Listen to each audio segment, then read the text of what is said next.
Welcome to the Life of Riley. This is Ashley Riley. Last week we talked about the real importance of being consistent. This week we're going to talk about a different issue, that so many businesses we meet feel they get it right, but in our humble experience so many of them get it wrong. And we're talking this week about the need to be engaging in all the communications that you do, because actually the businesses that are the most engaging are the ones that are the most successful. And let's give you an example. We spend a lot of time here reading the work of a guy called Brendon Burchard, who's a famous American New York Times bestseller. He's written a book called Millionaire Messenger, which is well worth a read. Brendon spends a lot of time with household names. He spends time with Warren Buffett, with Bill Gates, with presidents, with global CEOs. And he says they all have one thing in common.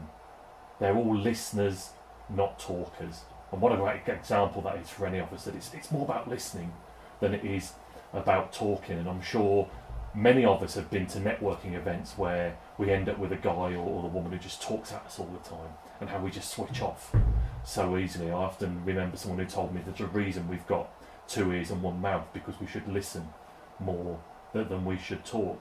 And I think they're really great lessons for us in business, that we really should be engaging with people, and we should be making sure that people are interested. And the way we do that is to listen to them more.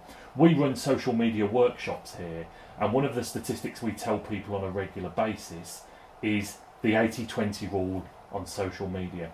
20% of the time when you're on there, it's okay to sell.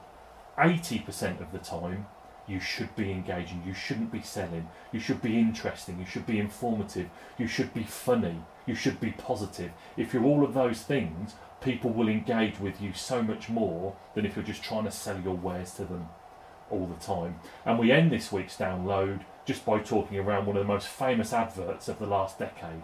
Over 10 years ago, the famous Cadbury's Gorilla advert hit our screens, and I'm sure you will have seen it. It's the gorilla that's playing the drums. And in the original advert, Cadbury's wasn't mentioned and chocolate wasn't mentioned, but it engaged the customer. It got people talking about it, and guess what? Cadbury's profits rose, and it was a really fantastic piece of communication. So keep on being consistent, keep on being engaging, and you'll continue to be a really successful communicator.